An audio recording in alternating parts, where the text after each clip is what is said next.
आउनुहोस् यो भिडियोमा हामी विजय सालको बारेमा कुरो गरौँ। यसलाई इङ्ग्लिसमा Kharanja भनिन्छ भने यसको बाइनोमियल नेम चाहिँ Pterocarpus marsupium हो। यो फ्याबेसी फ्यामिलीमा पर्छ। यो deciduous ट्री चाहिँ नेपालको, भारतको र श्रीलङ्काको नेटिभ हो, विशेष गरी हिली रिजनहरूको। यो रुखको बोक्रो, चुर, पातची औषधिको रूपमा प्रयोग गरिन्छ।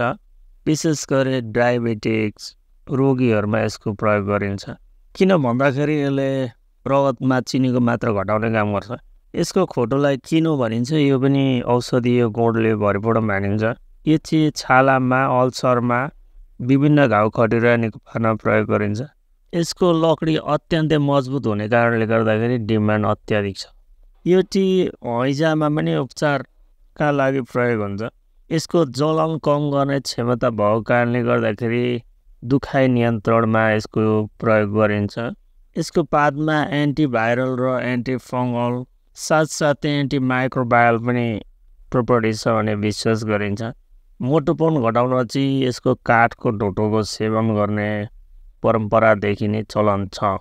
इपिकाटिसिन भन्ने एक खालको फ्ल्याभोनोइड्स पाउँछ यसमा। यो चाहिँ पोटेन्ट एन्टिअक्सिडेन्ट हो भन्ने विश्वास गरिन्छ।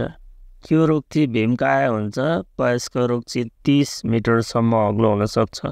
नेपालको कुनै पनि आदिवासीहरूले यो रुखलाई पवित्र मानेर विभिन्न कार्यक्रममा यसको प्रयोग गरिरहेको हुन्छ। अहिलेलाई यो विचित्रको रुखको जानकारी यति नै। आउँदो भिडियोमा थप नयाँ र रोचक प्रसङ्ग लिएर आउने बाचा गर्दै अहिलेको लागि बिदा मागौँ। हवस् त, धन्यवाद, नमस्कार।